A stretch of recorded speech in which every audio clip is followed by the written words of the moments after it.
50 years ago, Amelia Earhart set off a round-the-world flight, never to be seen again. No one knows what happened, but one eyewitness may hold a clue. Hear a shocking story from a man who says he saw her plane on a South Pacific island. This is not just a theory, and I am an eyewitness. Then we'll meet an Oregon man who's putting a new twist to windsurfing. Take a ride on the wind weapon. Plus, and we'll also find out the latest in windsurfing. It's called a wind weapon.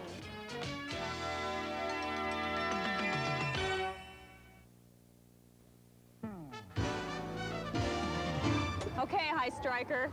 No, how do you talk me into this? You got a little Paul Bunyan in you. Let's see. I want to hear that bell. Really? I do. All right.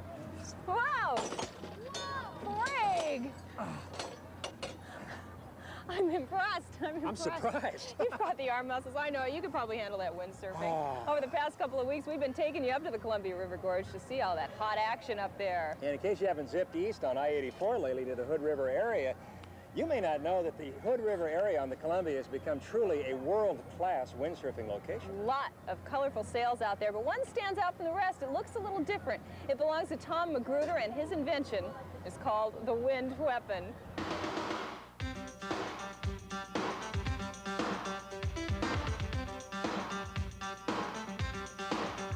It's the best of both worlds, the cool cruising of windsurfing and the thrilling flight of hang gliding.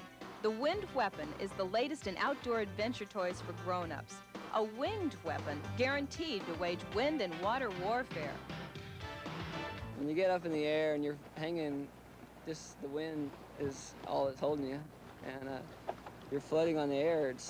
Even though it's only a few seconds right now, it just seems like time freezes. Tom Magruder co-invented the wind weapon back in 1983, and although he says he's not an expert at these aerial acrobatics, he is the best. Tom recently moved his company from North Carolina to Hood River and the Columbia Gorge, where wind and water meet head-on.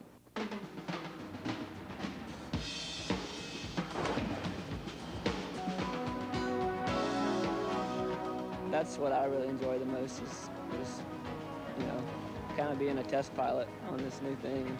Going out there and risking my life in the name of I guess, adventure. Tom confesses that the sport of sail soaring is far from life-threatening, but there is the ever-present element of fear. There's definitely some fear there, but it's not fear of death, it's just fear of falling down and getting wet.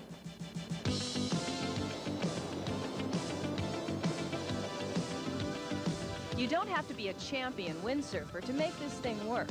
A steady 30-mile-an-hour wind helps, but all you really need is the desire to fly. Outside Magazine called this a weird sport, but they also promoted the wind weapon as the first of its kind that really works.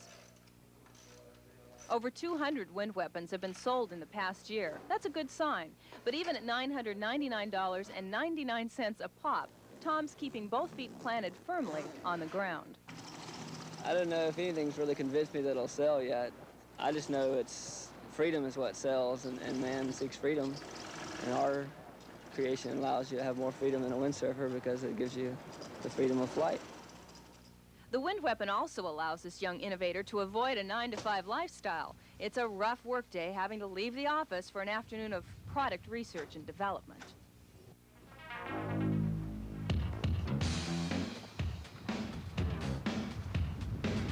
The wind weapon and the sport of sail soaring has yet to catch up with the popularity of windsurfing. But Tom hopes to change all that when he finally reaches a height of 100 feet, stretching flight time beyond 5 seconds.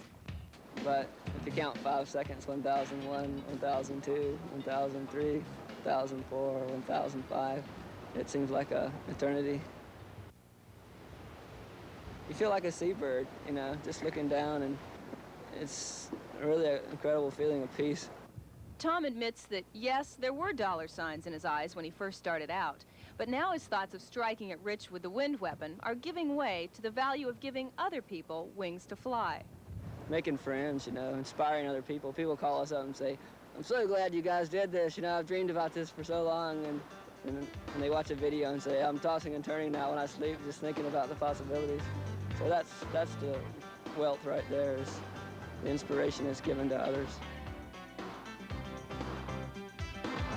Like most inventors, Tom has been consumed for his passion for that wind weapon. He is still working on the device that will send him 100 feet up into the air. I don't know, as for me, I'm still working on the water starts. I can barely get out of the water. And coming up next on Channel 8's Speed Up Magazine, we'll find out about the gold rush of the 80s.